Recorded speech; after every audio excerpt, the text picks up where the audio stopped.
What's up, you fish freaks? Welcome to episode number 109 of the Kayak Fishing Obsessed Podcast, your ultimate source for all things kayak fishing.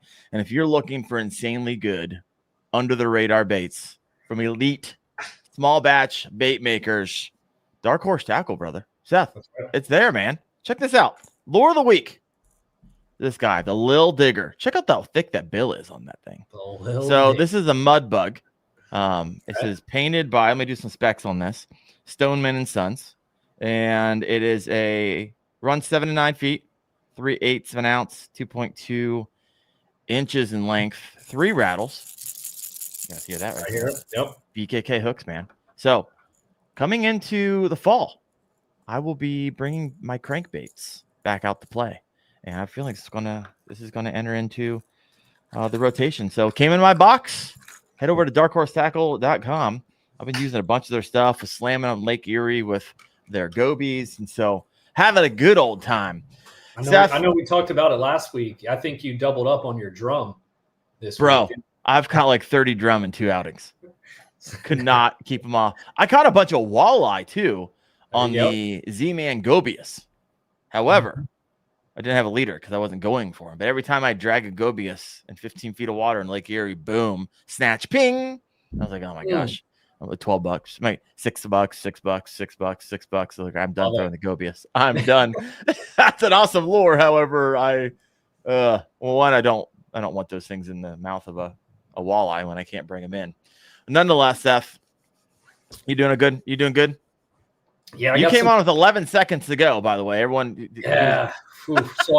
So I'm in my wife's office here. I am making my office into more of like a podcast deal. It's already all fishing stuff, but making it more into a podcast. But I have my computer unplugged. So I plugged it back in and it was taking forever. And my mouse was dead. Oh, and yeah. I couldn't find the cord to charge it. And I'm like going back and forth because my wife needed her office. And her computer's here, so she might come in here and get it. So anyway, I'm like, you know what? I'm just going to send it in my wife's office with 11 seconds left. We made it. So, yeah. You did. You made it. And we need to be talking about the duck count here in a moment. But first, I want to bring on our guest for tonight. We're going to be talking about bass fishing secrets. More bites, more bass with the geek himself. Hank, welcome to the show, brother. How you doing? I'm doing great, man. I am doing great, brother. How y'all doing? I'm doing good. Well. No, this is fun. I actually met, I mean, of course, I've known him as a content creator, but we were down on the water ICAST, and that's where I met Hank. We got to talking. And then the next morning, I wake up early, go down to McDonald's and start like posting, because that's all you do is freaking post. And then Hank and I forget your editor, your buddy. Mike walk in, and we had breakfast together. Then I caused him to regurgitate his breakfast, because what you don't want to see is this first thing in the morning. It's just, my wife luckily wears glasses. They're not the right prescription, but luckily. I enjoyed our conversation. It's like the debrief of ICAST in the YouTube business. So it was a good time. And the next morning, and boom, there they were. Every single morning I had breakfast. It's like we had it time. Yeah. It was good times. Maybe ICAST had it time for us, I guess. Did you like ICAST? How was your man? I always have a good time at ICAST. It's just good to go down and hang out with some people that you've gotten to know, maybe talk to over the phone or via email, and you get to go down and hang out with those folks, and then meet new folks, and met a lot of good content creators, including you down there. That I follow for a long time, and it's fun. And then at 3:00 it's happy hour, so I'm never turning away your free beer. I mean, you tell by my figure. All you gotta do is look around and see where the long line is, and that's where right. That's right. It's a good place to be. Down at ICAST, they don't stand around the water cooler and talk; they stand around the keg. Yep. That's how it works. No, it was a good time. I'll definitely be going again next year. Seth, maybe we'll get you in if you can make it. I mean, I live like right by it, so it's not a huge deal for me to make it. So if you get an extra pass or something, Oh, you can just come in under Wendell Fishing LLC. I'll put you to work, but yeah. I'll just have an entourage. Oh, we got to talk about the work part. We got to talk about the work part. You just want the free pass. I got it. Understood. Yeah. All right. So, Hank, for the last 3 weeks, so Seth has kids. They have a bunch of baby mallard ducks, and 2 weeks ago or 3 weeks ago, there were 8. Yeah. Seth killed 3 by essentially freezing them to death. Yeah. And okay, let's not do that. And then last week, he killed another one by giving it too cold of water. And so a total of 4 dead or 3 dead? It was 2 and 1. So 2 3. and 1. And so I need the update. How many ducks did you kill this week, Seth? I'm happy to report we have all 5 still living. All right, 5 are still alive. Come on. And thank you. They spent their first full day outside today. Living. In our yard, in the pool, running around, the little blue pool. So they spend all day. So they're in the brooder now. They're inside, but they spend all day. So I'm trying to transition them to being used to being outside. So yeah. What do you Duck Watch 2025? What in the world are you gonna do with these 5 mallard ducks? They're gonna fly away. It's illegal to release them in Florida. So anyone listening, I'm not gonna release them into the wild. It's illegal. So I don't know. What if you don't release it and they just take off? So it's they're gonna be protected in my fence, Daren, and then they're gonna go to a farm. Okay. Mallard ducks, they fly. They're just gonna fly away. You're gonna clip their wings. We're just gonna leave it at that. They're not gonna be released. We're gonna take them to the flyaway farm. That's his plan for the mallard ducks. The mallards may have others. They're going to. So anyone listening from Florida that thinks I'm going to release them, they are going to a farm. So my question is, when did you find out this information? While they were, before I purchased the eggs. Oh, I knew that. The reason you can't release them is because they don't migrate, and then they breed with resident. I'm not a duck guy. Obviously. Yo, please keep talking. This is gonna be fun. Yeah, right. They breed with what kind of duck is it? I don't know. Someone else will know. It's a resident of Florida duck, and then they lower their population. So it hurts the population. Well, Utopia Outdoorsman wants to take them off your hands for you because he thinks mallards are delicious. Yeah. They're little buddies. Yeah. So yeah, they're all live and kicking. They're good. All right. Congratulations. Thank you. Seth is the duck dad over here. So, all right. Now that we got that out of the way, so duck jerky, all kinds of comments just ripping through over here. It's a lot of fun. We got 40 online tonight. I'm excited live. This thing usually goes to a couple thousand posts. So if you have not done so, it's so fun to me. I always ask you, hey, can you hit the like button? That's the only thing I want you to do. Just hit the like button. And I get done. I'm like, I go look and 5 likes. I was like, bro, I know. We got pull some tables up in here. Hank knows what I'm talking about. I know exactly what you're talking about. Yeah, right. All right, so let's talk fishing right now because I have a ton of people. I have a pretty good pulse on the Wendell fishing community because I poll them every Tuesday and every Friday. And in those polls, I get anywhere from 1,000 to 3,000 votes and a smorgasbord of comments. And usually the comments are contextualized to, whatever the post and the lure or whatever it is. And everyone's like, oh, having a hard time. Oh, I can't tell you how many times I've been skunked. Oh, spring was awesome. Summer blows. Oh, it's too hot. Oh, I'm not catching a thing. Oh, it's dink fest. And so it's tough. It's tough goings right now for a lot of individuals across the country. So he thought I'd bring the geek himself. Probably likes to geek out on the science of fishing. And dude, I love this time of year. Yeah, do you? All right. See, This is perfect. Have the guy on who loves this time of year to talk to a lot of us who have struggle bus right now. Hot water, 80, 90-degree waters in a lot of these places. What's the water temp where you're at, Seth? Low 90s. Low 90s. Hank, where are they at for you? Low 80s. Yep, that's where I'm at. Low 80s. Sometimes I'll hit 78, depending on depending on which side of the state line I'm on. You go down to Tennessee and you see mid 80s. The Virginia side, the more Highlands, Clear Lakes, low 80s. I like it. Marty Hughes is in the comment section. Took a break away from mowing to come listen in. I just got a package from Marty in the mail. He makes these power net heads. So I'm pretty excited about it. It's like nail weights have buttons on them. And so make it really easy to do Nico. I'm going to take him to Mosquito Lake tomorrow, Seth. Were you a big winner on Mosquito Lake? Yeah, you placed how many years ago? A decade? More than that, yeah. Yeah, no, This- it probably was a decade, 10 years ago on Mosquito Lake in Ohio. Yeah. All the dinks that you caught are going to be 10-pounders. I'm going to go grab a few and I'll send you some photos. I know exactly where I caught them too.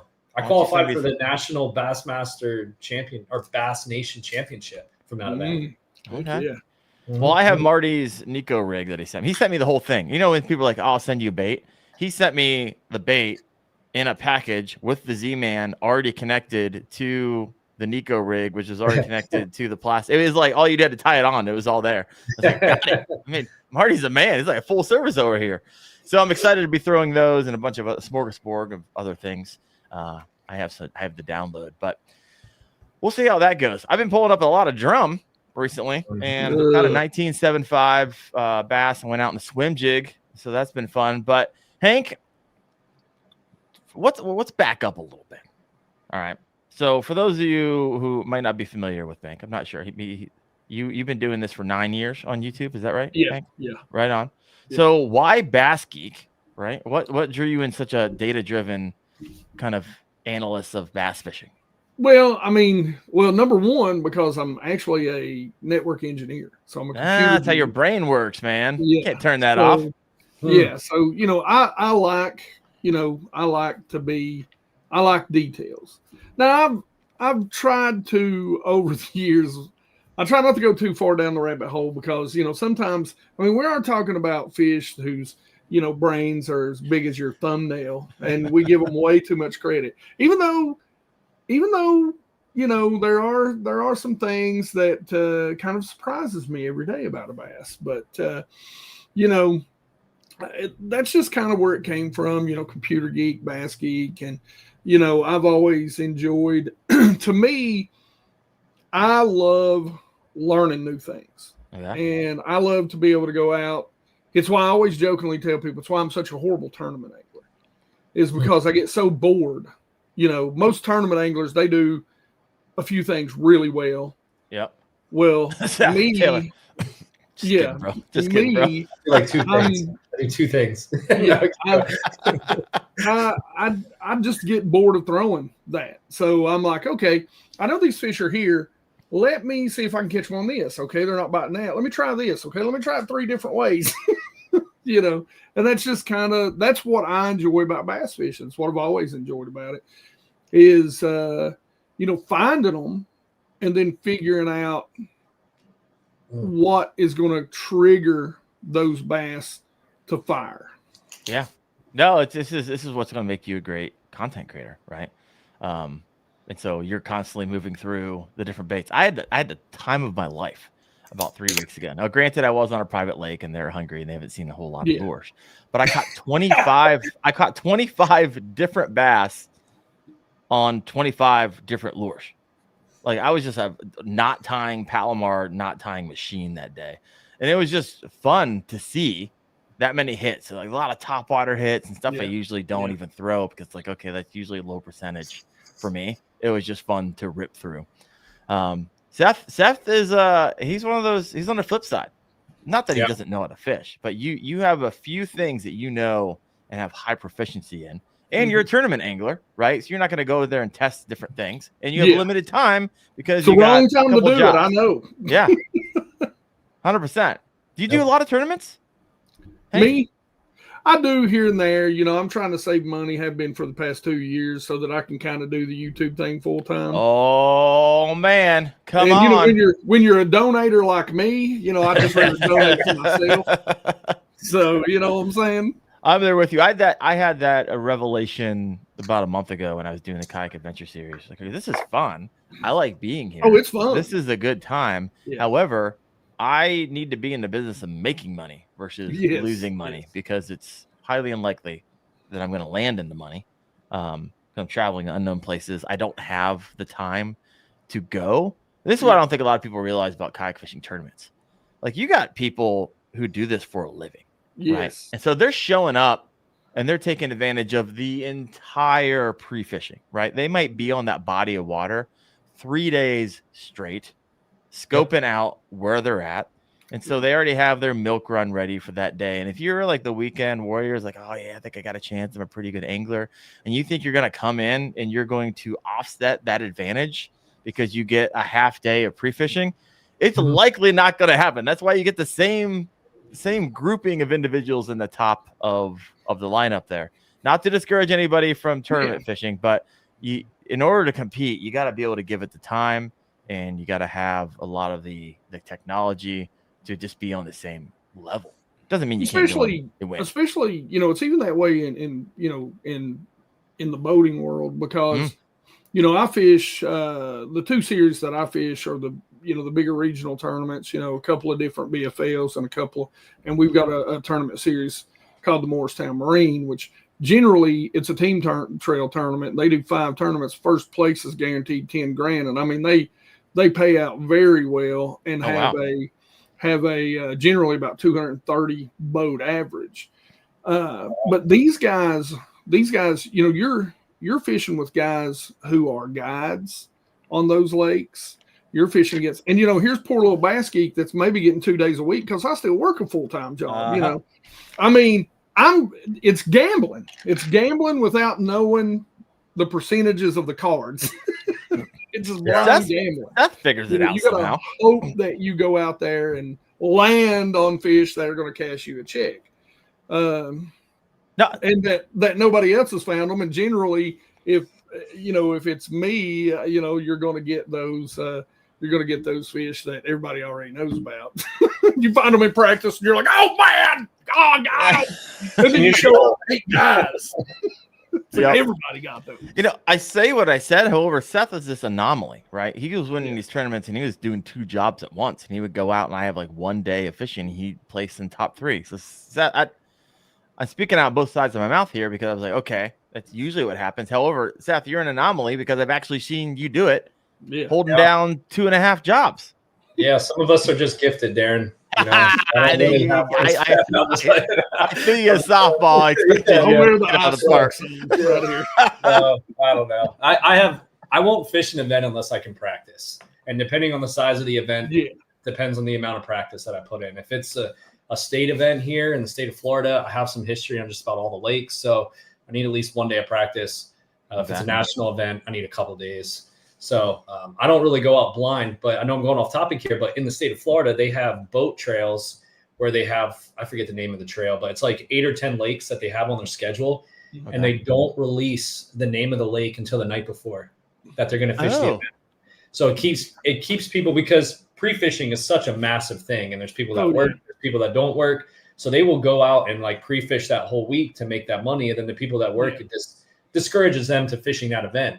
So what they've done is release the lake the night before. So you can pre-fish, but you might pre-fish the wrong lake, right? So it makes the working man have an opportunity on the weekend on those events. I like that rule. I like the rule because up here, I mean, it's the same schedule every single year. For both tournaments. I mean, trails, and it's you pretty much know. And then you've got what I call the local ringers. The guys that are fishing that lake 5 days a week. It's the only lake that they It's their home lake. They live on the lake. They're not going to fish any other lake in the year. I love it. Yeah. I love it. Here's a question, and I got a variety of things. Let's head over here. All right, I got 2 comments. Utopia Outdoorsman says, Nico has been my bait of August. It's exciting. That's right. We'll talk about that in a little bit. Low Life, my man. The Yamatanuki is the only thing that's been hitting something for him. That's Daren's there. I love the freaking Yamatanuki. Go-to. I think that's money. Now, it also costs a lot of money because they don't stay on too long. However, it just works. And thanks to Sneaky Roofer Tom. I didn't even know this is possible. He gifted a Wendell Fishing membership. And so thanks, brother. Looks like Michael Bradley was the one who got that. So thank you so much. Memberships are a thing here on the podcast. If you want to know what all the details of it are, you got to be on the YouTube platform. You go down there. A lot of people get like early access to the videos. Like I have videos that I have like 6 videos that are done in the hopper that a lot of my members get access to before anybody else does. And so my recent one, Seth, did you see that one today? Maybe not. It just posted today. It's rocking and rolling. The new Kajo kayaks are coming out. Oh, that we talked about that. I know. I got Josh Thomas, the owner. We went for 3 hours straight. I interviewed him on each and every one of his fleet and the new Traverse drive. So I got 5 videos coming out over the next week. And that thing's rocking at 250 views an hour right now. And it's a 50-minute long video. So that's good stuff. What's unique about it, Bass Hank, you've been seeing this in your feed at all? Camino Journey kayaks at all? Mm-hmm. Okay. Well, I do need to talk to you a little bit, because you asked me over our breakfast at McDonald's. Yep. You said I may be getting into a kayak, and man, come on, I got excited about that. So we'll talk about that in just a second. So thank you for the gifting and Wendell Fishing membership. And here's a good question, and we got to talk about it for those of you who don't follow Hank. Does Hank still live in the house that the F-150 hit? I do. I'm actually in the room right here. It actually came through the window that I'm staring at behind my monitors. A guy had a seizure. Come off of the road doing 80 miles an hour. Jumped over my neighbors came 3 yards. Came through 3 yards. Jumped over one driveway. Came down. Hit so hard he threw gravel through the siding, busted my truck window, my wife's rear window, hit my front porch, which is concrete, went into the air. The rear end of the truck come through the window. Cool. The rear end came in through your window. Yeah. The bed come down, hit my wife's Honda, totaled it, shoved it into my neighbor's yard, and his truck and my wife's Honda ran into his porch and house. Wow. It was, I was sitting in the living room. I mean, I heard it coming. I jumped up like, which way do I need to run? Yeah. Which wall is the truck coming through? Yeah. Gosh. So alive. Yeah, it was pretty crazy. But yeah, they fixed everything. Thank God he had good insurance. He was all right so then. Didn't have to come out of mine. And yeah, man. I mean, it's as good as new. Yeah. You know what I love seeing in the comments right now? Do you guys see that? Fishing with Gramps is here. Ah, come on, bro. Come on, bro. Yeah. I love it. Gramps had a hard month, and so I'm glad he is on the recovery.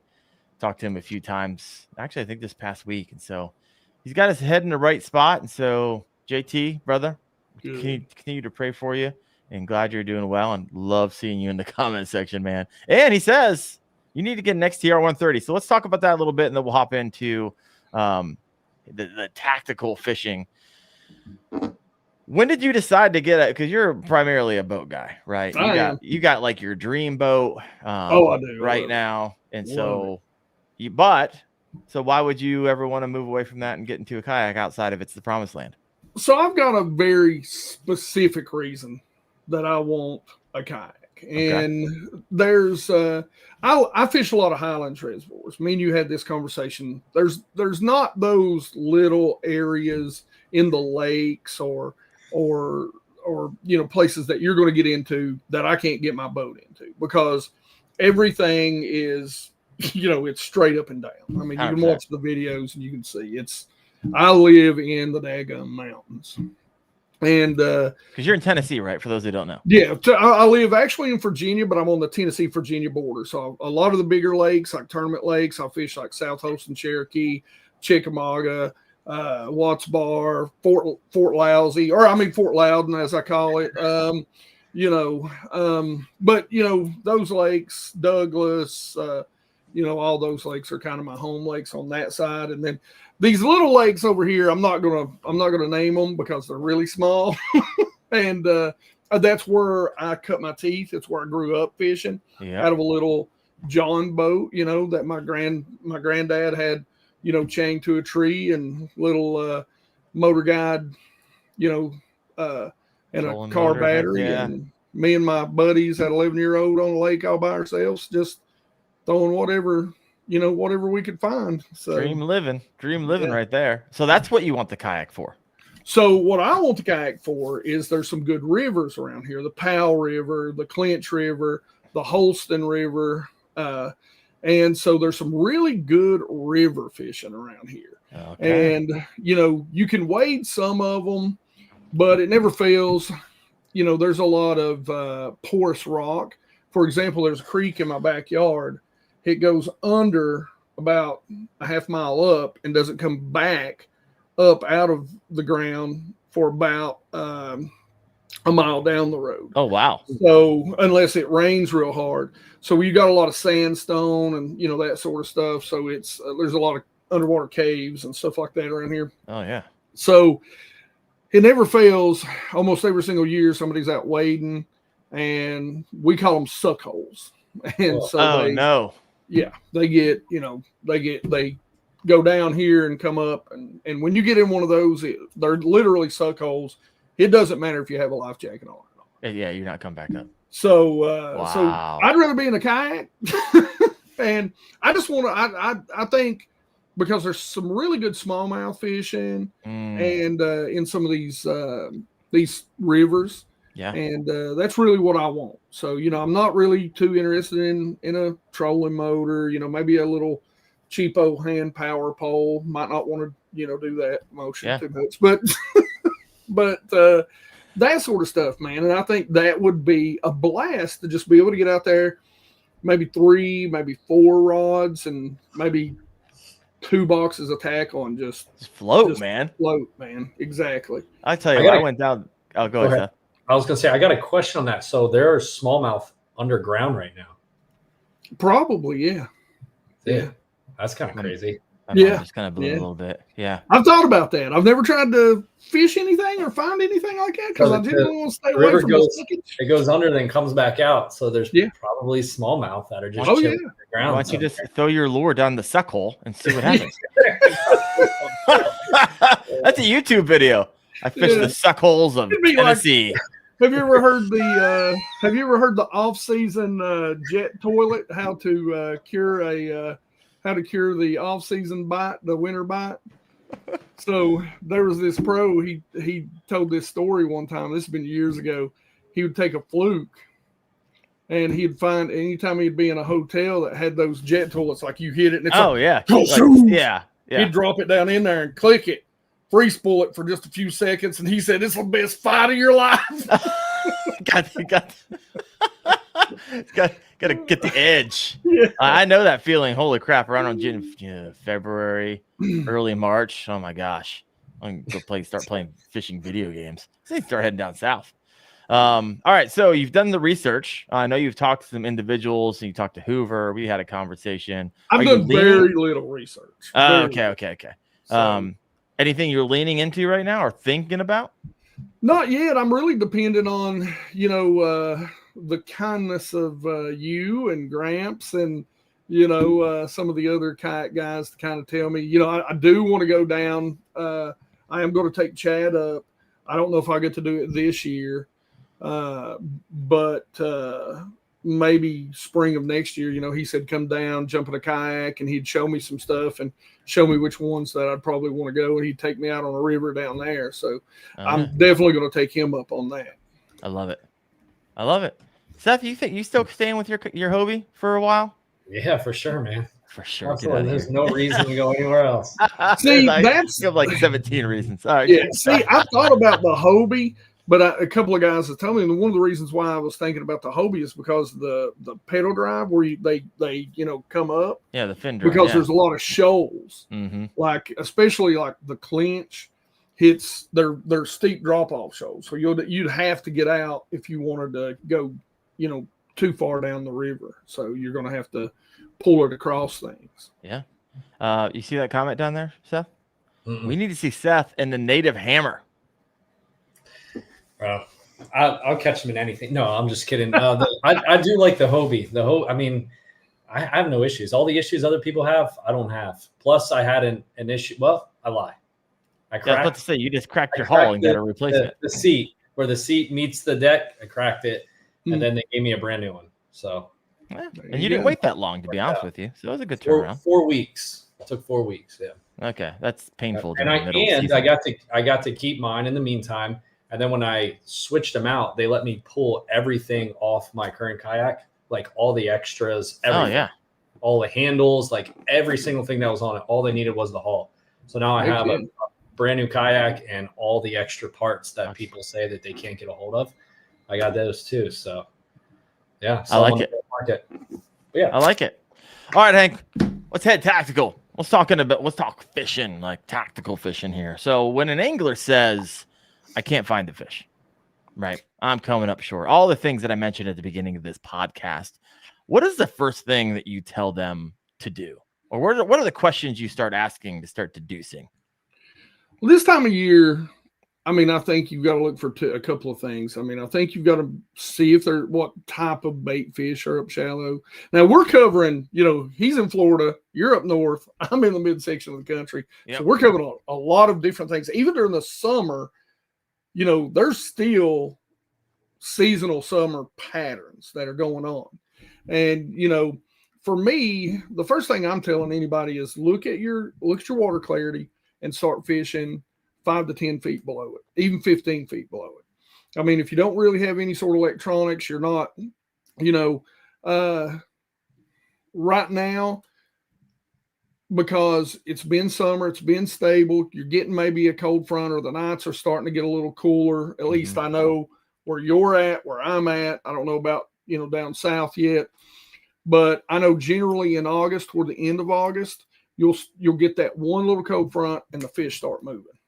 And a lot of times what will happen is for me, I do a lot of ledge fishing. So I'm out there deep.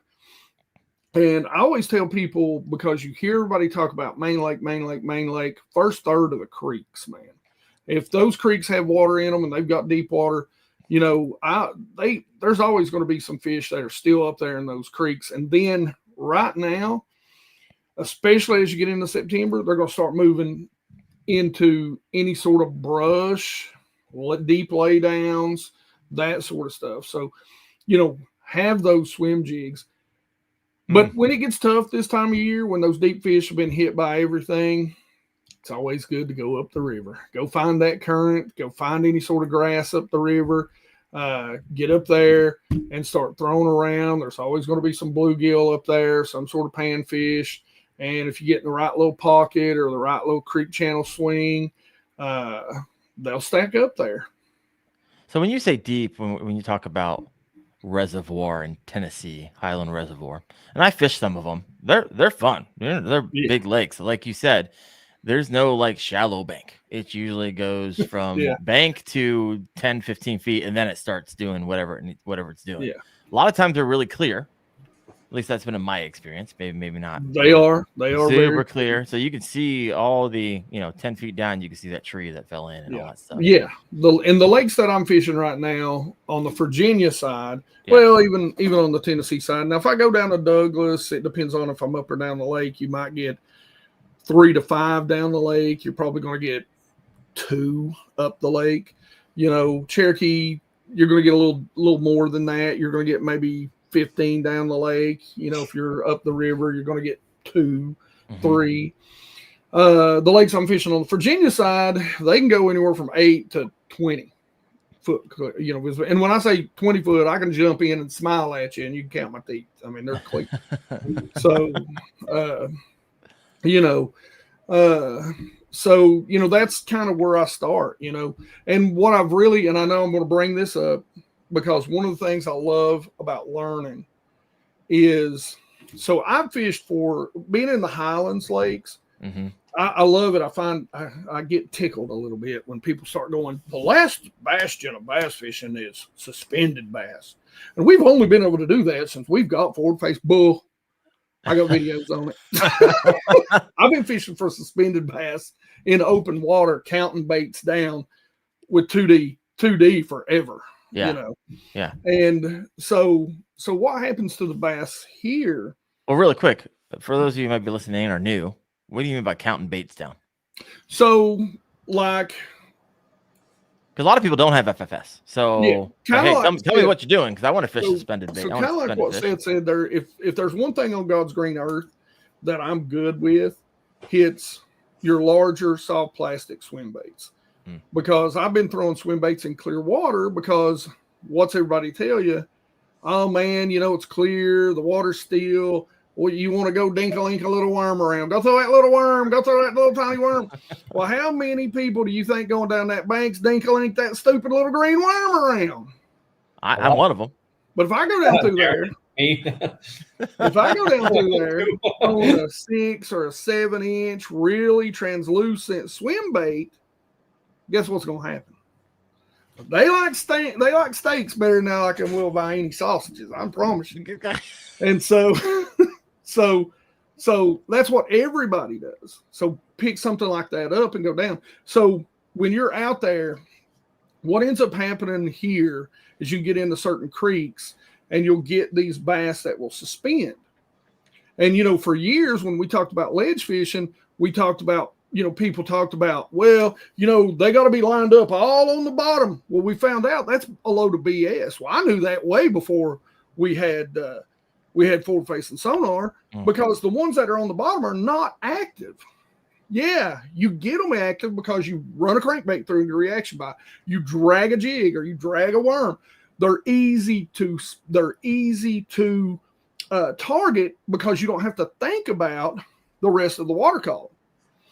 What I started learning was I could take that swim bait out there with a 1/2 ounce head, a 631 reel, 15-pound fluorocarbon, and I could throw it out there and I could count down 7 and get it down to about, 15 feet.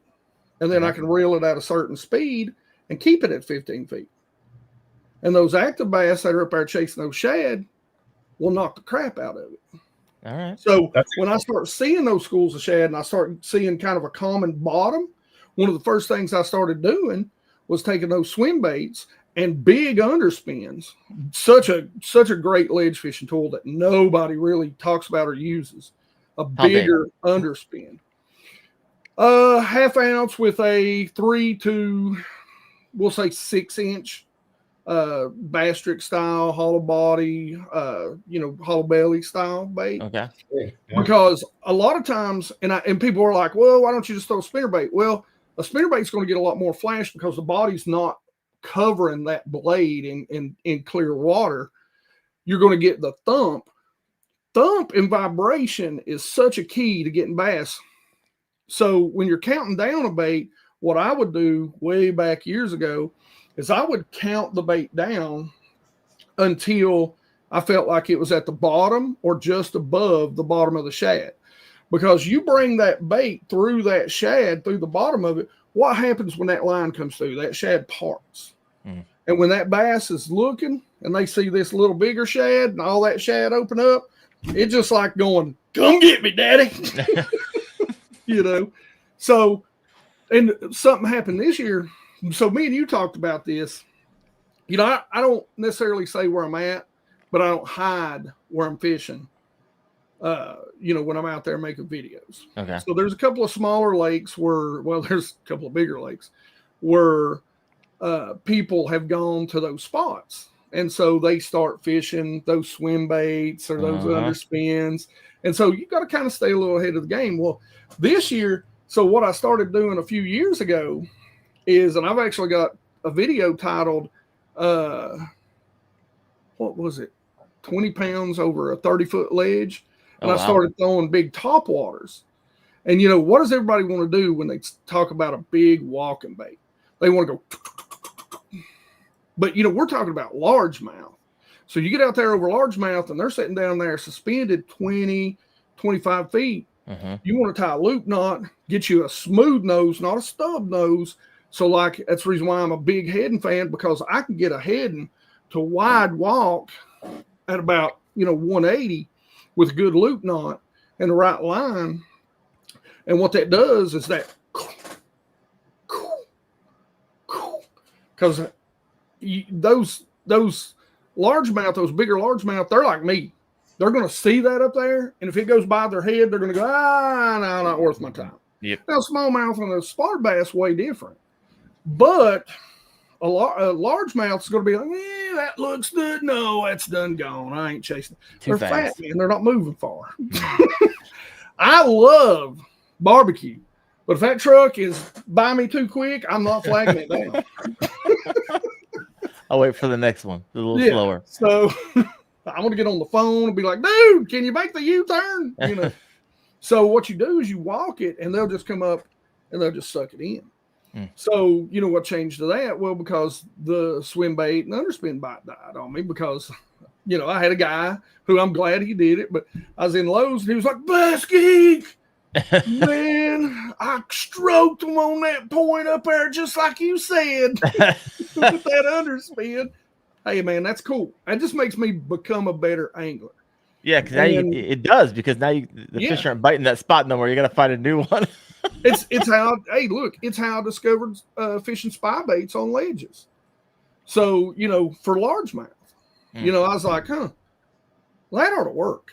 As long as, you know, it's when it comes to clear water, like I got rules to clear water.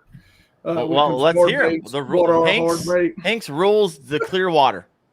Which ones haven't you shared yet? Well, so counting down a bait, basically, just to give you a quick way and tell you how to do it. What I'll do is I'll take a rod. Let's say I got a 7-foot rod. I'll take a bait out and I'll let that rod or that bait dangle 7 foot. And then I'll just give it a quick spin, drop my tip right to the water, and I'll go 1,000, 2, 1,000, 3. That gives me a rough idea once it goes dunk of how quick that bait falls and how many feet it falls. So now I know when I make that cast, it hits the water. Now I know it's going to slow down, but it's slowing down that 7 feet when I just give it a little turn too. So now I can get a rough idea of how far that bait is going to fall and how deep I can fish it. So I can send it out there. And one thing about ledge fishing, I had a guy who made the swim bait that I love. He seen me one time. I'd throw out there, I'd make this long cast, and I'd throw out there and I'd just start feeding line. Because I'll hold my rod at a certain line and I'll let it bow. And then before it pulls that bow up, I feed it a little more line. So as soon as that bait hits the water, I don't want it to sit there, that swim bait. So as soon as I see it go, dunk, and you know, when it hits bottom, that line will twitch, you engage. And then you start slow rolling if you want to keep it about 1 foot to 3 foot off the bottom. But I do that. I feed it line because I don't want it. I want it pendulum the least amount, because when I'm fishing summer and I've got a group of fish in an area, I want to be able to fish that as much as that group as I can. Yeah, it makes sense. If you start pulling it so I want to cast early, you lose over them 15, and come 20 back yards of it makes sense. I like it. Sorry. Now, clear water. And I fish what I call ultra clear water. So clear water to me is 3 foot and above. Okay. 5 foot and above is ultra clear. If you're fishing that and you're fishing deep water, to be able to throw hard baits, and I even classify a jig as a hard bait. Anything that looks less natural than a soft plastic. And even if a soft plastic has too much action, like let's talk about Kitex. I love Kitex in the winter around smallmouth because you can fish them slow because they don't stiffen the way some of the bigger swim baits. And here, I'll show you something. What I'm actually talking about. So when we talk about swim baits, especially in the summer, and we talk about rules, even swim baits like this is very much flat-sided. It's a solid solid body. Doesn't have a lot of movement, but that's a great summer bait because summertime you don't see this big wagging tail. You see this shimmying. What is that, by the way? You're is a Ramsey. It. That's the guy that makes my favorite Ramsey baits. He's local. Right. Yeah, makes some really beautiful swim baits. That's pretty. It is shiny. But but the rules to me. So let's talk about spy baits. If I'm going to throw a spy bait, I've got to have low light. I've got to have a combination of this is better, but if you at least get one, sometimes you can catch some. But if I'm out there fishing clear water, they're 30 foot deep, and I'm fishing a ledge, I've got to have, and it's, let's say, average 10 foot visibility. Okay. I've got to have low light, or even 5, even 3. I got to have low light or a good enough chop to where, you know, you're getting something in that range, or you got to have cover, grass, You got to have something to break it up. Especially these are for largemouth. These are largemouth rules. Yep. Things change with spotted bass and smallmouth because they're so much more aggressive.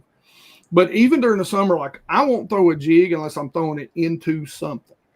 And the reason why is because I know that soft plastic is going to look 100 times more natural in that clear water, especially if it's steel.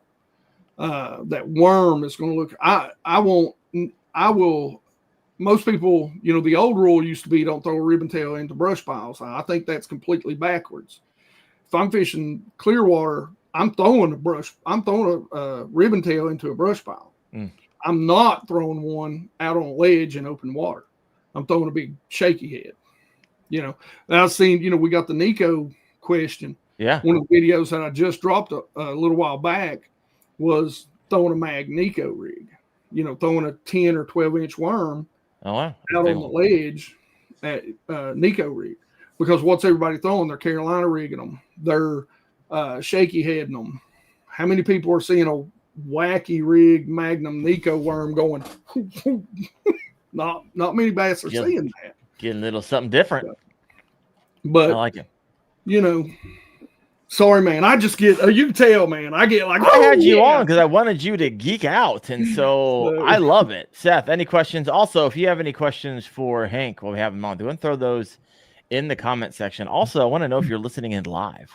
Let me know what you're catching him on right now. What are you having luck on in the midst of that? Just because we don't know where you live. Let us know, hey, I live in Ohio and I'm catching on this. That'll be fun. We'll circle back a little bit. Yeah, so right. For one, it takes extreme discipline to count lures down. Down. It's so easy to throw it out there, just let it go to the bottom. But to count them down, that takes discipline every single cast. So kudos there. I have to watch it on my screen or I get bored. But as far as the bigger Nico, that interests me. So there's a brand that I use called Magnum Baits. They're out of Texas. They're in Dark Horse Tackle store as well. They have baits in the Dark Horse Tackle store, Daren, but they have bigger baits like Magnum. They got the mag, just a bunch of different things. So they have stickworm style that's just thick. And I haven't really experimented with the larger soft plastics much, but it intrigued me when you said you Nico'd a 10-inch worm. I'm like, hey, you know what? I might have to throw some of them in and try those. Do you have a lot of experience throwing those bigger baits? Now, I know you said you throw a bigger swim bait. Any of the other soft plastics that you throw that are bigger? And yeah, man. Summer and winter. This right here. This is this crawl. I think it's. If you look at it on the website, this is by J Bros. Is another small bait maker. Yeah. And this stuff's blowing up my feed right now. Everything's. Yeah. Anyways, keep going. This crawl is pretty big. This is a 3/4 ounce. I don't remember who makes that, but this crawl is huge. And on the Tennessee River, this is a big deal is finding these big crawls that they can shaky head. So drag through the shell beds on the ledges and that sort of stuff. And like I said, I think this crawl is only 4 inches, but it's, we have a drinking game on my channel. Anytime I say girth, you gotta take a drink. So, I always say, I think a girthy worm or a girthy crawl. That's gonna be a name of a worm coming out, the girth worm. Yeah. So, that's something that's a big deal. Now this is subtle. It's got a little bit of flap because it's got a little bit of hinge, but those just really, they're not like this way, so they're not flapping a lot. So it's real subtle. And that's this time of year. If you're going to fish out there a little bit deeper, you need to be dragging. You need to be finding that piece of brush. You need to be finding that that little bit of a drop off, because the moving baits out deep, I know where I'm at. They've seen so many of them. Oh God, dude. I don't got it with me. I was getting ready to say. Where's that? I also use. So I love to crank. Douglas is a deep cranking lake. Okay. It's actually where strolling or long lining started. And Douglas Lake, because what they'll do is they'll get on these more rounded points and they'll be just spread out. So you'd go over, make your, take a 10XD, throw it out, which is going to dive to about 20, 25. If you're, if you're crazy like me and you're throwing it on 8, I can get it to about 30, 8-pound test. So, Jeez. and then you just click it and you take your trolling motor and you drive for as far as that school ain't there no more. And then you start cranking and you can get it down to 30, 40 feet. But everybody loves to go down there because it's one of the few good cranking lakes that we still have around here without going all the way down to the Tennessee River. And even then, everybody loves to crank because, who don't love a crankbait bite? Good Lord, that's one of the funnest things you can ever do. But it dies fast because they see so many. They could probably go, yeah, that's the sexy shad. Naming them out. Yeah. I like that color. I bid on that color 2 years ago. Yeah. So in May, the end of May, that bite, end of May and first 2 weeks of June where I'm at, that bite is just fire. And then it's over because they've seen so many of them. But what I've been doing is Picasso. Jackhammer makes one that's 1 1/4, maybe. But Picasso makes a shock blade, small blade. They make a big blade, and they make it all the way up to 2 ounces. And I'll put a big jerky J on there because what does everybody want to throw? They want to throw those scrounger style heads. Throw a big chatterbait out there and see what happens. Biggest I have is a big blade. I don't have anything larger than that. Not the big blade. You want the little one to keep it down. Yeah. Interesting. I love it. All right, we got a lot of comments over here. I asked the question. Sorry. No apologies, man. He goes, you're the guest. You're the talk the whole time. I'm just over I here don't mean, smart, man. I love fishing so much, man. I've been on vacation, so I kind of disconnected. So you got me coming back, and I'm going tomorrow. We're going where you going? Highlands Reservoir, and man, the topwater bite should be on fire. Literally out over like 130 foot. We're gonna be throwing spooks, man. So I'm jacked. I'm ready to go. I'm pumped. I'll be getting up at the butt crack of dawn as well, heading out to Mosquito. My buddy was supposed to go with me, but his dog's having puppies right now, so it's gonna be me, and I'm gonna channel my inner Seth Taylor, and I'm going to win the day. We'll see. Well, the beauty of where I'm fishing a Mosquito is that there's one boat ramp that I know that has a lot of the tournaments they check in, and just call it Release Bay because there is a tournament like every day on Mosquito. And I just know, and there's a marina right there, and a lot of these tournaments can't fish the marina. I can fish the marina, and I know all these donks are sitting in that area. So I don't necessarily want to go like explore the entire lake, but I know everybody's been bringing these largemouth back for the past month and a half, 2 months, and they'll go back eventually, but a lot of times, and I've seen the studies, and I've actually heard when I had Bailey Eichbread on, he was like, hey, largemouths will stick around for a couple of weeks before they head back. And so we call those retreads. There you go. And listen, we always say a retread will weigh just as well as a fresh caught one. So yes, it does. All right, here we go. When I asked the question to everybody, what is it and where are you fishing and what is hitting right now for you? Hugo said Northern California, and all I'm having luck with is spinner baits right now. Okay, I like it. Nate Hawkins, Virginia. He's having luck on the crankbaits. 10K Sweaty Fishing. The Reg Stick. 10K Sweaty Fishing has a new logo. You guys see that? Nice. I like it. Also, Nate again, Virginia Swim Jigs. That's what I've been having luck on recently. Is I love the all-terrain tackle swim jig with the Rage Swimmer KVD Magic color. And every time I throw something else on, granted, I don't give it a whole lot of time because I'm so confident in the other one, but nonetheless, it just gets hit all the time. Steven Sturgeon, Central Illinois, been doing well in the buzz toads in the lily pads. I like it. I love a buzz toad. There you go.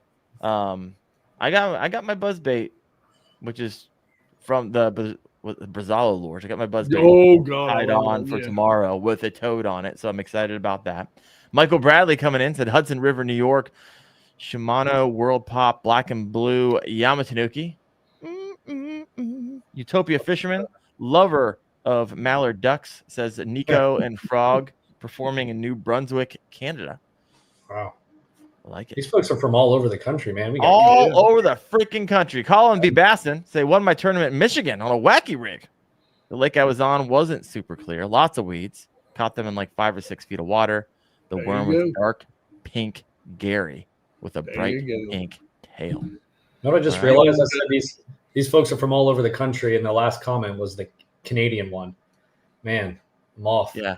All over the continent.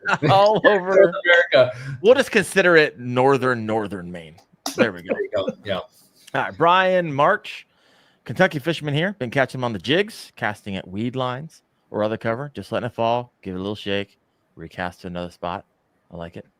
Let's see, Utopia again. G-Crack Bellows Gill. There's a trailer on the chatterbait. It's worked awesome as well. That's also a great bait Nico rigged, by the way, especially when they're when the panfish are up spawning. Just stick your nail weight in, hook it Bellows right in the middle. Okay. Yeah. Okay. I like the who is it, man? Thunderhawk makes one that's the stretchy plastic. Oh, so it stands up and you can hook through it. You don't have to worry about it tearing up. I love me some stretchy plastic. I really do. it's I mean the be able to put on like a the Gobius, something like that. It's like okay, the only way I'm losing this or this thing goes like dead on me is one, a walleye eats it and it takes it, or two, I store it with a different plastic other than that. But man, they last forever. They're a little bit more expensive, but man, they last forever. So Roman Hirschberger getting started back into fishing after 12 years. Come on, Roman. Having a hard time right now, but I'm in Northeast Ohio. Love the content, Roman. Just keep on following along, Wendell Fishing. I got Northeast Ohio down. My man, I got you. What else we got here? Yeah, Daren's on that Northeast Ohio pattern. So you just follow down. Yeah. Follow my truck. Put an air tag on my truck, and you guys will be good. We'll be good to go. All right.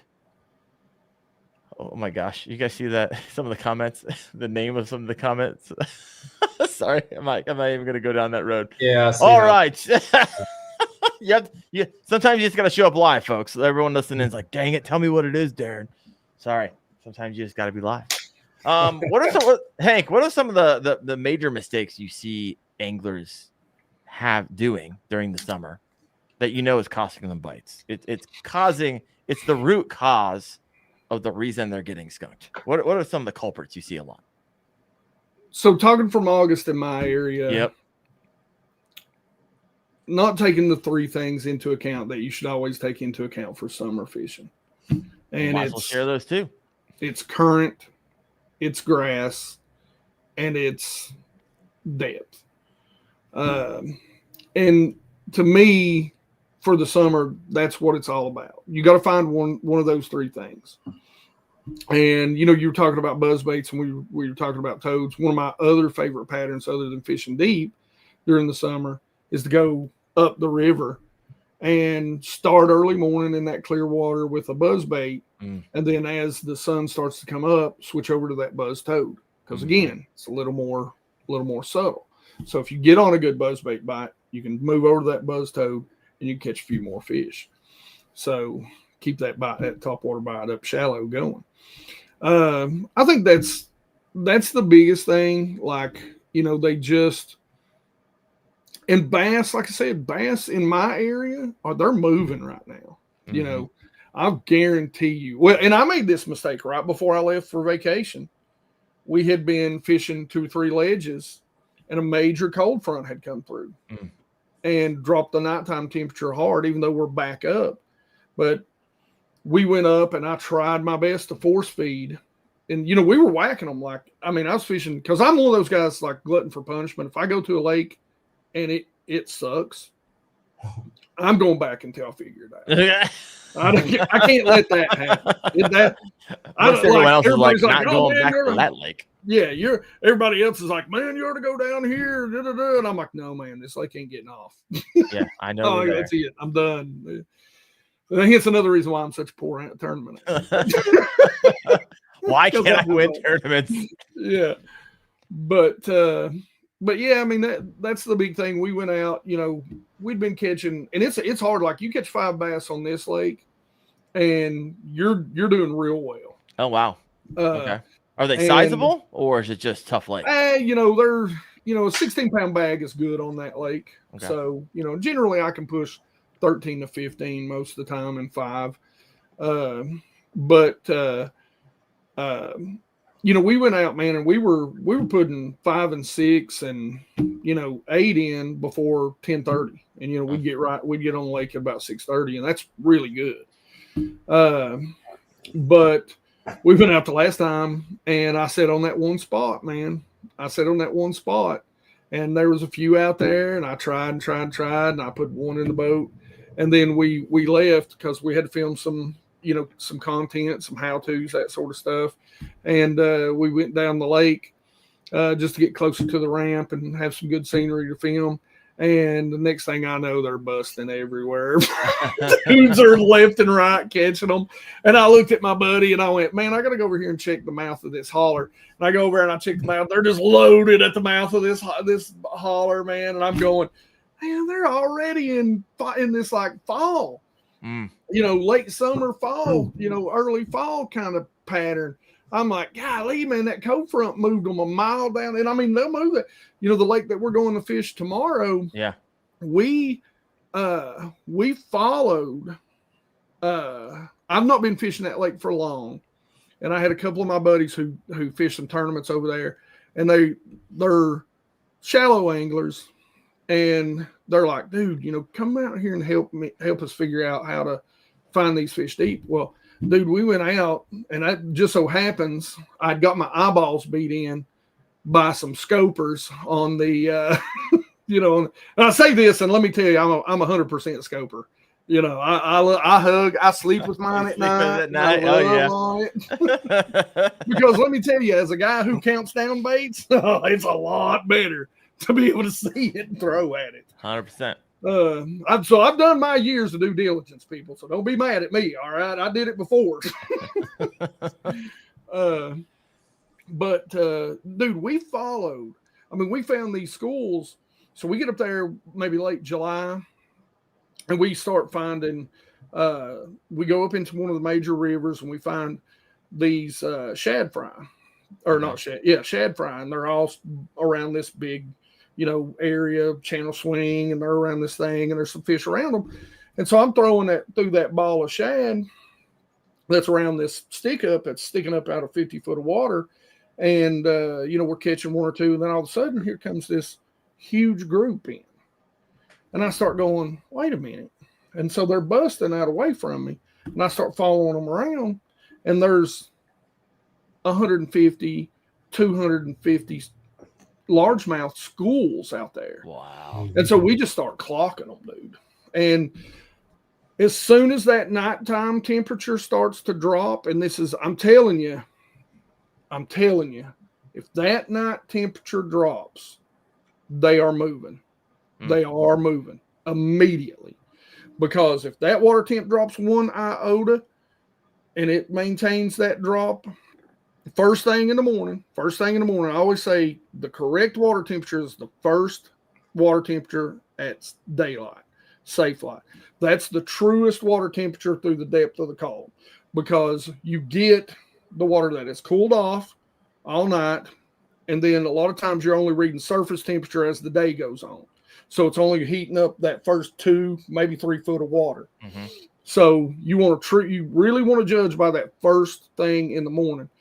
But those fish moved. We followed those schools for 5 miles down the lake. Wow! Until they finally went to the bottom and called it a winner. How long? How long were you out there clocking 5 miles? Well, it was over the course of. We started they stayed stationary until about the last 2 weeks of August. Okay. And then that's when the temperature started to drop. And then we followed them through August, through September, probably early October. Wow, Mid-October, months, they went away. You're on them. Yeah, we were on them. I mean, we had several good videos. Yeah. Heck, I even took a guy out who had never fished for bass before and just looked at him and said, listen, when I throw a topwater out here, you take this Strike King and I put a belly weight on it about an eighth of an ounce. And it was one of the Strike King caffeine shad, then Ghost Shad, great color. And I said, if I throw it out there and I said, and I twitch and you hear me tell you they're coming, I said, you throw 2 foot behind me, 3 foot behind me. So you go 1, 2, 3, twitch, twitch, twitch, 1, 2, 3, twitch, twitch, twitch. He got the first 2 fish, and they were both over 3 pounds. Oh, nice. So, for guys in my area, 3-pounders are your target fish. You'll catch a lot of checks with 15-pound bags. Okay, I like it. Seth, any questions? No, there's been a few times where I've turned on. One was this past year on the St. Johns River, where looking at my graph and I've seen a school of like 100+ bass. Yeah. And it was during an event. Unfortunately, they were all like 16, 17 inches. And I needed like 20 inches. But man, I would cast in there, and I mean, it's the coolest thing. I mean, they wouldn't have been schooling too much. Yeah. They were just in an area and just kind of hanging out. I mean, it's every single cast. That was really cool. That's only happened a few times. Another time, they were more of a schooling situation, was over there at the Knucklehead with you. Yeah. I remember that. I was with Phillip out on the one flat there. And yeah, dude, there were big ones there, though. Those were some good ones. Those are like 3-4 pounders there. But I love those situations, man. That's like one of the most fun things, because it doesn't really matter what you throw out there. The competition between those fish, man, they just hammer it. Yeah. It's really cool. I'm a little jealous of everyone's forward-facing sun over here, but I will say I got news for everyone. All right, I'm not going like all in on expensive FFS, but I am getting the Eagle i9. It is on its way. So I'm going to cut my teeth on kind of the low end of FFS, and I eventually, over time, I'm sure I will be upgrading. But that's where I'll start, on Lowrance. So we'll see. Scarvy says, welcome to the dark side. I'm ready. It's a good feeling going into it. Be like, okay, I put in a lot of time on non-FFS. Now it's time for me to elevate my understanding of bass behavior. Yeah. It is so eye-opening. You have no idea. So eye-opening. No. We were talking about swim baits earlier. So I've always got, one of these and an underspin tied on. And this year I was throwing out, and there was a ton of bass suspended. Just, they would not touch top water. Would not. And when I say suspended, I mean, 8-10 foot under the water, just right there. Schools of them.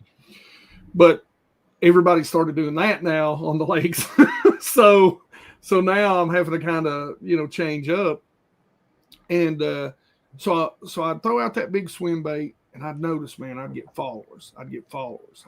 They'd even swipe at it. And I was like, man, they just don't want that big swim bait, but it's getting them fired up. So I'd throw that underspin, just that little bit of thump would trigger them. Okay. So then I'd throw that underspin 2-3 times, and you'd see them.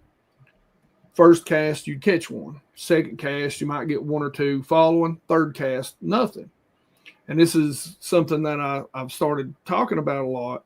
Have 2 baits that are very close, but not the same. Okay. Not the same in size, but you can fish at the same level or the same speed. Because I'm telling you, I'd pick up that big swim bait and I'd throw out there, and they'd follow it, and they'd maybe swipe at it and hit it in the side. But then I'd do that maybe once or twice. I'd pick that underspin up, throw it out there, first cast. And it was like I was erasing their daggone mind with that bigger swim bait. And then I'd come right back behind them with that underspin. And the first cast, every single time they'd hit. See, that's what I look forward to right there. I'm gonna lose my ever loving mind. I know I am. Seth, you'll know the day I get onto this podcast, and it'll be, and I've used it, and I'll see the first fish followers, and after I know it's gonna take me quite a bit of time. I keep hearing it, but I'm also a lover of information, so I'll watch every video known to man. I will dial that in much faster than most. One of the things that blows my mind, especially about schools like that, if you throw it out there and they all go crazy over it, you got about 2 more casts to get them to fire on that bait. Because most of the time what happens, if they don't hit it immediately, you'll throw it out there again, you'll get about half the school following it, you'll throw it out there again, and nobody will follow it. Nothing. Time to change it up. They pick it up that fast.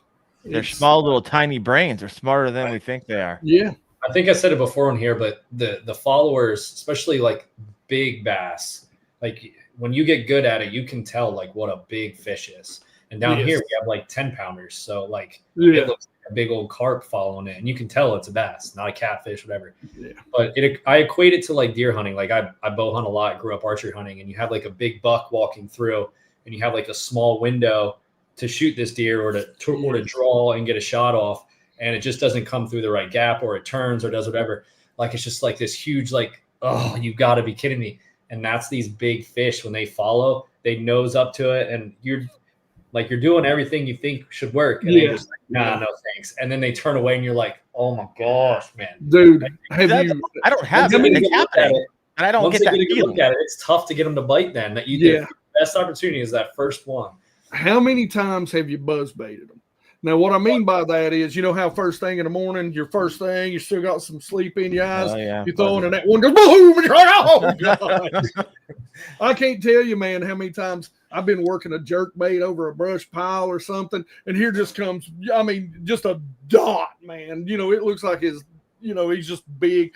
He'll come up out there at 100 miles an hour, and it's like, zoom, and you're like, oh, you're like, there's nothing there. Yeah, you'll pull it away in the beginning, Daren. Your patience will not. I'll see it before I feel it. You will see it, and you like it looks like their nose touches the bait, so you'll set the hook, and you'll pull it right away from them 100 times. So I've been to Mickey rigging like way before live scope. So how we used to do it down here is we'd have 2D. Of course, we'd have our what is it called? ATS or something, your live scope there on the side. And so we'd get out on points or, places like that, ditches, and you'd see the bass down there and you just vertically drop on them, old school to Mickey rigging.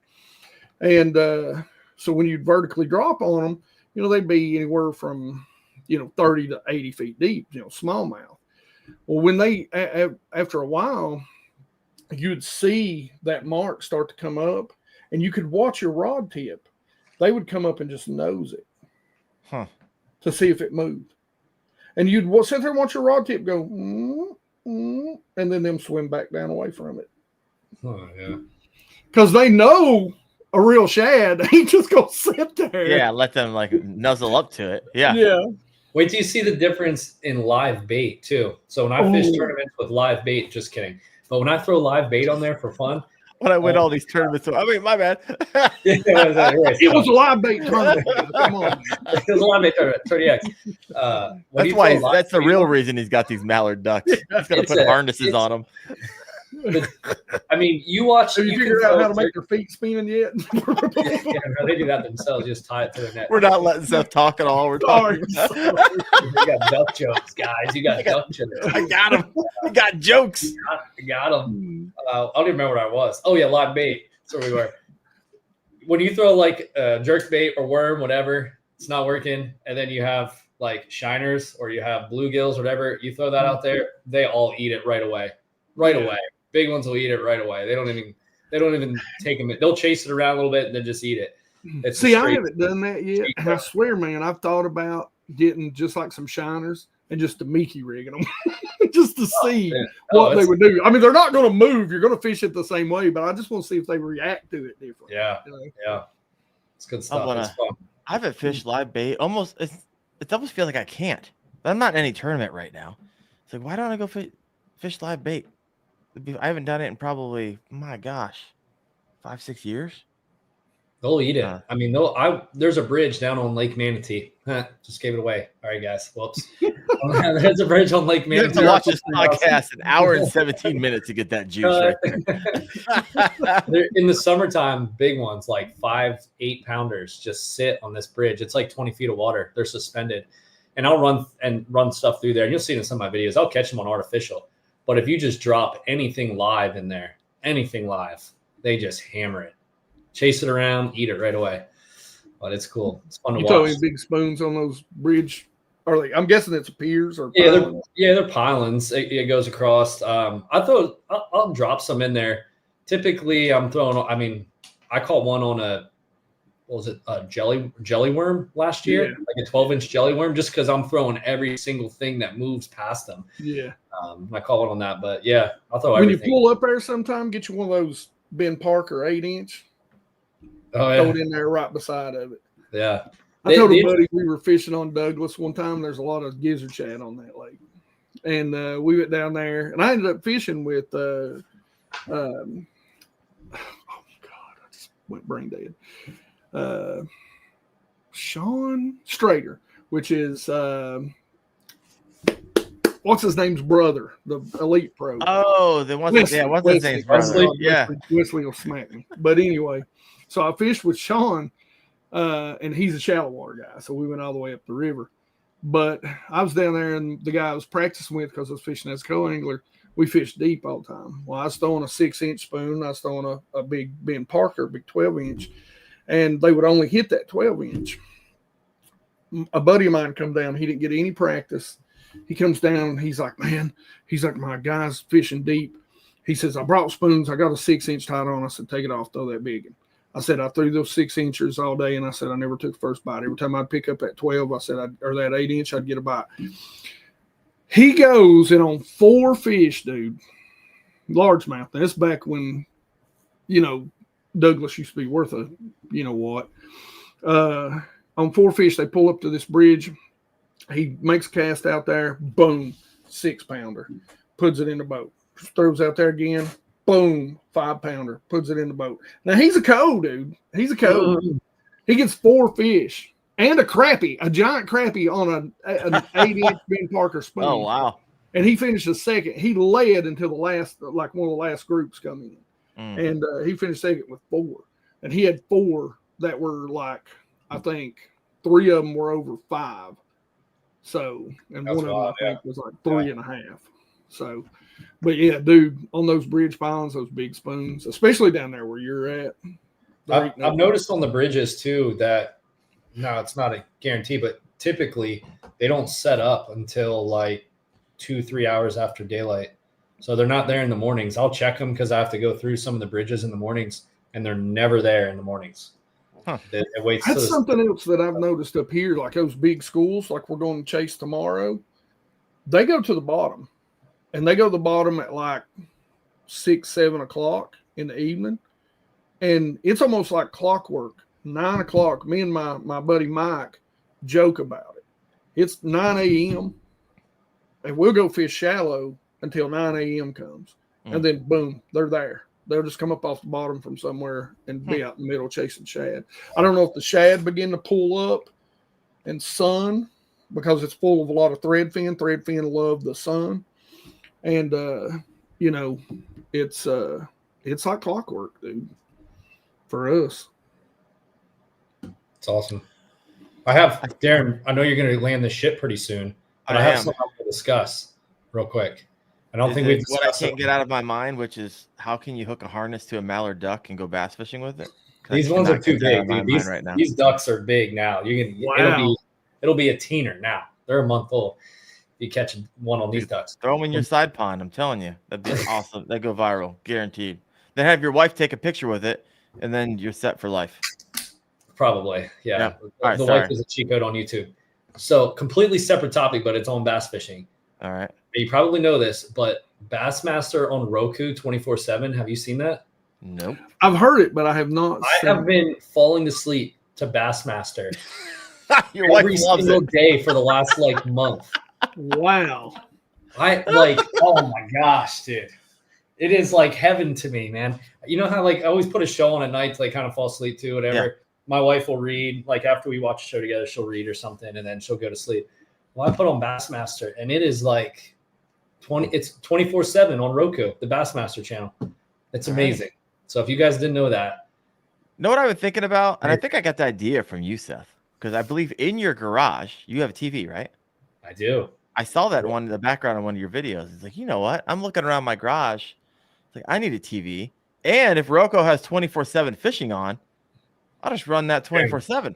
There's nothing better than working in the garage, cleaning up the garage, working on your kayak, having bass. I always put Bassmaster Elite Series on when it's live, but it's on 24/7 now. So I just throw it on there, being in the garage. I'm just putting bass fishing into my subconscious. Like, give me everything you got. Everything you got, Elite Series. Come on. Your dream someday. Right? Someday. Like, because you never know, like, the little nugget that you grab from these guys just from like listening, because you know most of the stuff they're talking about, and then something little will come like, oh, that's interesting. I never really thought about apply that. Apply it, and then you just stack those on top of each other and figure them out. I like so. it. Yeah, 24/7. Well, if you have not yet done so, please help me out. Go over to YouTube, hit that like button, get a little extra yardage out of this thing. And also, I would imagine if you made it to 1 hour, 23 minutes, you're enjoying the show.